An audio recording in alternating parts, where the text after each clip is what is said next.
My in-laws beat me to the ground and kidnapped my baby after I got into an argument with my mother-in-law, so I called the police, and now my wife is begging me to drop the charges before her brother gets beat by the law. Posted by you/throwaway_bruisedigo. I, 33M, met my wife, 33F, in college. It was a long-term physical relationship that turned serious at the end of our senior year. After graduation, I didn't have any plans, so I decided to move to her hometown, a major southern city. I didn't know anybody, so we were together 24/7 and moved in together within a year. During this time, I met her family a few times. She had a huge extended family where her mom, Sharon, was the matriarch. Her dad died in a workplace accident, and her mom received a lot of money. She was smart, invested it well, and is doing fine financially. All of Sharon's siblings and nieces/nephews look to her for advice on all major life decisions. She's paid for school, weddings, and helped start businesses. My wife has 2 brothers, whom I always got along with. We would hang out independently of my wife a few times a year. We got married after 3 years, and when my son was born, Sharon bought us a house 3 blocks from hers. We had been living in a downtown loft-style apartment, and honestly, this was a relief. But with the house came Sharon constantly being in my life, coming into the house unannounced, giving unsolicited advice, and making snide remarks at my expense. Eventually, 18 months later, we had a blowout fight, and I moved my family across town to an apartment. My wife was pissed, and our relationship deteriorated. Sharon hates me and has turned most of their family against me. I didn't attend any of her family events for over a year. My wife still saw her family, but because I wasn't invited and they were over 30 minutes away, it was much less frequent. Sharon went from seeing her grandson almost every day to once a month, which made her hate for me go through the roof. The incident. My wife had to work, and I was asked to take my son to his cousin's birthday party. The party was at Sharon's house, and if it hadn't been for my son's first cousin, who was only 6 months apart in age, I would have said no. It was tense the moment I walked in. The father of the birthday boy, my brother-in-law, greeted me, but no one else spoke to me. I didn't mind and sat in the corner on my phone. This apparently pissed off Sharon because she thought I was being rude. An argument ensued, and I announced that I was leaving with my son. Sharon said, "You can go, but my grandbaby is staying." At this point, I lost my cool and started cursing her out. I woke up on the front lawn. Apparently, my 2 brothers-in-law beat the hell out of me in front of my kid. 2 of her cousins were helping me up and told me just to leave. I immediately called the police and reported that I was assaulted and that my child was kidnapped. The police arrived, and both brothers were arrested. Sharon lost her crap on the police, and my wife arrived as her mother was being arrested for refusing to release my son. Her mom was eventually released, but her brothers were arraigned on assault charges. The father of the birthday boy had a prior assault charge from college, so he is facing serious consequences. My wife is mad at everyone but asked me to drop the charges. I not only refused but also got restraining orders against all 3 of them. Her mother is no longer allowed to be near our child, and her brothers have court dates early next year. Last month, my wife moved out of the house, and we are now headed for divorce. Yesterday, she came to me with one last offer, for us to move to another city and start over, but only if I drop the charges against her brothers and remove the restraining order on her mom. I told her I would think about it, but I believe I'd rather get divorced. I honestly want to keep my family, but I don't believe she'll ever abandon her family for me. If I drop the charges now, I doubt I could bring them back later. Am I wrong for not trying to save my family? Edit. This blew up overnight. My wife's cousin DM'd me because she found it. She was there that day and told me to add some more context because her family is getting railed in the comments. She's right, so here are a few more things. I don't think anyone is evil in this situation. Everyone loves Sharon and her advice except me. She's not a mean person, but we are polar opposites in many ways.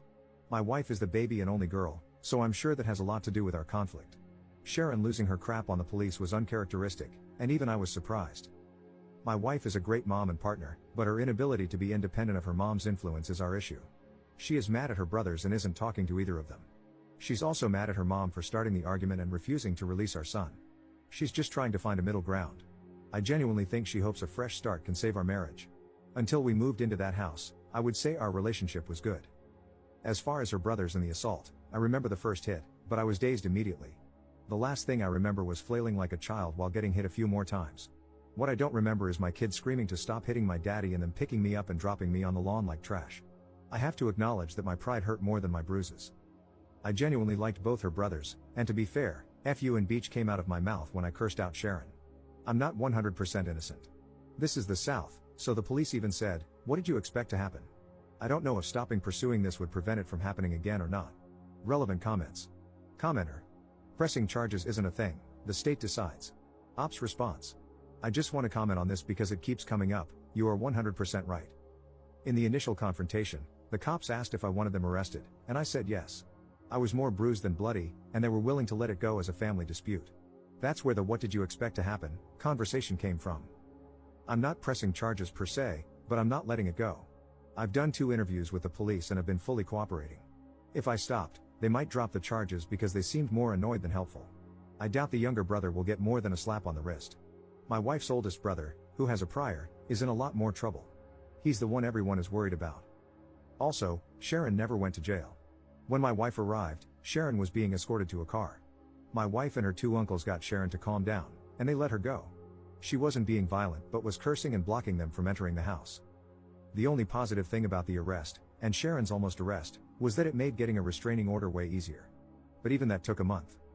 Also, I had never talked to a lawyer, for any reason, or had any trouble with the police. I honestly don't know how any of this works. I just found out the difference between parole and probation a few weeks ago. Commenter 2. Sharon is not a good mother. Her habit of buying everything for everyone is robbing her grown children of their own achievements, which build character, mental toughness, maturity, and pride in themselves. A better parent would have matched their savings for down payments. Obviously, there was a price to be paid for her investments in their lives. She is able to make major decisions for them. She can walk right in like she owns the place, because she does. It sounds like she is an overbearing, iron-fisted, suffocating presence in their lives. Ops response. I keep feeling like I'm defending this woman, and trust me, I'm not. But she started flipping houses in the 90s before it was a thing. She always kept her job as a nurse while investing in new properties. She helped both of her brothers start their own construction businesses, and 5 of her nieces and nephews now work in real estate. Her 2 smartest moves were: 1, she was an early iPod user from her time as a nurse and invested heavily in Apple stock in 2002, and 2, she pulled out of big real estate investments in 2006, a little early, and sat on her money until 2010. Then she bought up a ton of property. The woman is smart and accomplished, so everyone sees her as this messiah of wisdom. When she deemed me a jerk for not wanting her in my house constantly, and then an even bigger jerk for moving my family across town, everyone fell in line. If Sharon thinks he's bad, he must be bad. Update 4 months later. I've been wanting to write an update and answer questions for a while, but after my original post, many Reddit lawyers reached out and told me to stop talking immediately. Since things were very uncertain and my divorce wasn't settled, I decided not to respond or update anything until things calmed down. A lot has happened to so many people involved, so I think I'm just going to break it down by person. Me. I moved back to the West Coast, where I am originally from. I decided to move forward with the divorce, so I moved home. Furthermore, I had nothing left for me in that city, as I only had a few friends, my son, and a lot of bad memories. My ex and son cried a lot the day I left, and that hurt my soul, but it was best for all parties involved. So, I moved back home to be around my family and my support system. I got a good paying job, and I'll be subletting a 2-bedroom apartment starting next month. My son spent the holidays with me, staying with my parents, and I plan to see him on Easter. Going forward, as laid out in our custody agreement, my son will stay with his mother until he is 12. I'll get him for Easter and summers, and we'll switch Christmas and Thanksgiving every year. When he's 12 and needs a father figure, he'll come live with me until he is 18. I talk to my son every day on the phone for at least an hour, and I'll try to fly out there a few times a year. I can't shake the feeling that a piece of me is missing, and I wish it was just my son, but I miss my wife too. My ex-wife. So, the divorce is basically settled, and I obviously didn't move away with her. In the end, she saw my post and the comments and realized that she shouldn't have asked me to stop pursuing the case. She asked again, saying we could move and just get away from her family. Too much had happened, and our relationship was a shell of what it once was. We both said and did things we forgave but can't forget. I wish this were a movie and I could just say, love conquers all, or screw her, she is evil, but that isn't real life. I'm torn between both loving this person and knowing we aren't right for each other. While she didn't want to move forward with the divorce, she didn't fight me on it either. We were able to settle everything without lawyers and only use them for paperwork and fine details. We talk daily because of our son, and she says she is doing well, but the last time I FaceTimed her, I could tell she isn't eating. My sister said it's post-breakup hotness, whatever that means, but she looks more sick than hot. She hasn't spoken to her brothers since that day and blames them for a lot of what happened. Her relationship with Sharon is also very strained, and they barely talk as well. Ironically, she is hardly speaking to the family she was so desperately trying to keep together. I honestly wish she would talk to her family again because I worry about her a lot. People were very mean to my ex-wife, saying she was a terrible mother and wife. I think she lives for and would die for her family, and all her actions were to keep us together. She told me her 2 biggest regrets were moving into Sharon's house and moving out of our apartment. Those 2 actions caused most of our problems. She is a great mother to my child, and I will always have her back. The brothers. I didn't expect much in terms of punishment in this case. They both pleaded guilty to simple assault, which only carried minimal consequences. Both brothers spent a night in jail, received fines, and were ordered to attend anger management. The older brother had a prior incident that I mentioned in an earlier post. It was a bar fight in his early 20s, where he hit a guy with a bottle and was charged with assault. Since that case was over 15 years ago, and he's now married, a pillar of the community, etc., he was given probation for a year, and that was the end of it. Both brothers have partners in life, and the older one is married. I've known his wife for many years, and we've always been friendly. Because of the restraining order, both spouses reached out on behalf of the brothers to speak to me. I barely knew the younger brother's girlfriend, but since I knew the wife, I spoke to her. She said both brothers regretted their actions and asked me to lift the restraining order and not pursue charges. We had a brief conversation, but I simply told her that I don't forgive her husband and brother-in-law, and I'm moving forward with both. As we ended the conversation, I told her not to call me again, and I haven't heard from either brother since.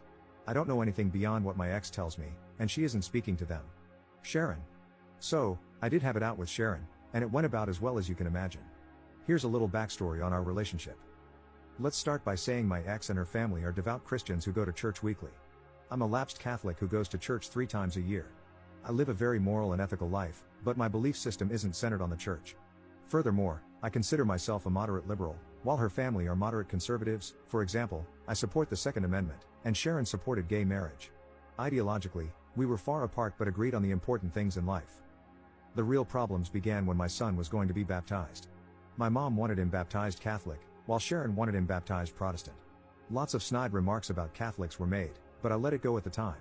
My ex and I decided to wait and let our son decide, which Sharon hated. When my ex started going back to church and I wasn't in attendance, that further widened the divide. Her family would go to Sharon's or someone else's house after church for lunch or dinner, and I either showed up later or not at all. Every time Sharon didn't agree with the decision we made as a couple, especially regarding our son, she would start leaning on my wife and pressuring her behind the scenes. We would literally make a decision, and she would go to her mom's house and then come back with a different opinion. The most frustrating part was that she stopped trying to talk to me at all. She would literally just call my wife and get her to change her decision. The big fight that led to us moving out happened when my son wanted to play soccer instead of football, but my wife's family is a huge football family. We agreed that he wouldn't play football because he didn't want to, and we had concerns about CTE. One day, my wife came home and did a complete 180, saying she had signed him up for football. We started arguing, and Sharon came into the house unannounced and joined the conversation, saying, "We decided it would be good for him." I got pissed and told them that Sharon was not my son's parent and that my ex shouldn't be so weak when her mom pressured her to do something we had already decided against. Then she said the words that sealed the deal: "My opinion should matter." I bought the house. That night, I started looking for a new apartment and never looked back. When we talked, neither of us raised our voices, but it wasn't a nice conversation. I started by apologizing for calling her a bitch, and she apologized for trying to keep my son without my permission. She flat out told me she wished my daughter had never met me and that I'd ruined her family, that her sons now have criminal records, one already did, and it's all my fault. She then started crying about not seeing my son and how she lost her only daughter. I told her she was manipulative and used her money to control the family, and that the only reason she didn't like me was because she couldn't control my decisions like she could with her weak-willed family. I also told her that she consistently overstepped her bounds regarding my child and marriage, and she put her own selfish interests ahead of her daughter's happiness. After spending an hour calling each other jerks in different ways, we ended things in the same place. In the end, I told my ex that her mom could see my son because Sharon loves him unconditionally, and he loves her. Call me stupid, but I think family is a big part of your upbringing. My mom isn't around him enough, and every child needs a good grandma. My ex said she has attended a few family events that were hard to avoid: weddings, funerals, Thanksgiving, but she leaves when her brothers come, and my son doesn't leave her side. Sharon has seen my son, and he has played with his cousin, the birthday boy from the original story, but for now, she's keeping him from the family. My son. He's having a hard time with everything. It's not the fight, he thinks we were wrestling. He misses me a lot and cries during some of our phone calls. He's in therapy, and all the sessions are about missing his dad and why we can't live together. It's been a few months, and it's slowly getting better, but we ruined his childhood, and I take my share of responsibility for that. The cousin. She is my wife's first cousin, but they are more like sisters.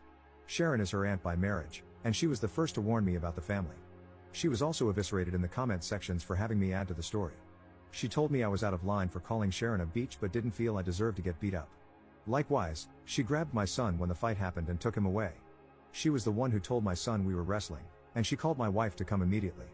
When Sharon was being handcuffed, the cousin came outside holding my son. I told her to give him to me, but she pointed at my swollen face and asked if she could hold him. I trusted her enough in that situation to care for my son, so I respected her enough to add those details. She didn't deserve the hateful comments either. Conclusion. In the end, everyone in their family read the original post, but due to the divorce and assault cases, no one directly contacted me except my ex. It wasn't a hit, to say the least, but I only care that it hurt my ex's feelings. I think seeing everything written out from my perspective opened her eyes. Obviously, some things were left out, and broad strokes were used to explain complex situations. In the end, she said I didn't lie, but she thinks I painted her family in a horrible light. We considered writing a joint update, but we aren't communicating enough to make that happen. I told my ex about this post and asked if she wanted to read it before I posted it, and she told me to write whatever I want. Nobody won here, we all lost. I'll try to respond to questions I think are relevant. Relevant comments. Commenter. I understand everything else, but did you really have to abandon your kid? Ops response. I knew I would get destroyed for this, but abandon is a strong word. I didn't abandon my son, I left for better opportunities in life for both of us, both mentally and financially. My chosen profession has more opportunities here. I was only there for my wife and child. My career picked up during the pandemic because I could work remotely, but in-office work is becoming mandatory again. I was already going to have to quit or move companies, so the timing was right. Also, my mental health is 10 times better now that I have left the city. For months, I gave my child fake smiles while trying to be a good father. I was a shell of the man I wanted to be. I'm still broken by what happened, but I'm in a better place mentally, and in the long term, I'll be better off financially. Adding more context in a different comment to the same question. I was responding to something else you wrote, but saw that you responded to this. Your assessment of my situation is understandable, but me working for less money and being constantly unhappy isn't good for my son. If I could have stayed in state, trust me, I would have, but the economy is screwed. I used all my savings to continue paying bills and lived with my parents for free to start over. Maybe I could have found happiness there, but I didn't see it happening. We are co-parenting the best we can. Commenter 2. Children don't need a father figure until they are 12 and stop needing their mother at 12? Ops response. Of course, a child is always better off in a two-parent household. We are now on opposite sides of the country, and as parents, we decided that having him split his year wasn't a good idea. Her brothers and I both started being rebellious at 12, so we decided that he needed to live with me full-time at that age. Commenter 3. Dude, I'm sorry to break it to you, but children would prefer a broke and unhappy dad over a dad living thousands of miles away, every single time. And as someone with older children, trust me, work won't make up for not seeing your son grow up. I would honestly try to swallow your pride and reconcile with your wife, who is clearly missing you badly, and suggest that you all move out to the West Coast. You will have plenty of opportunities to do so when you fly back, and this doesn't need to happen immediately. Ops response. Reconciliation isn't in the cards. Sharon was the root of many problems, but not the only one. Broad strokes over complicated issues. I wasn't broke, I was broken. My son deserved better than what I was giving him. Only time will tell how this turns out. If things go downhill, I would move back in a second, but I think this is my best decision for right now.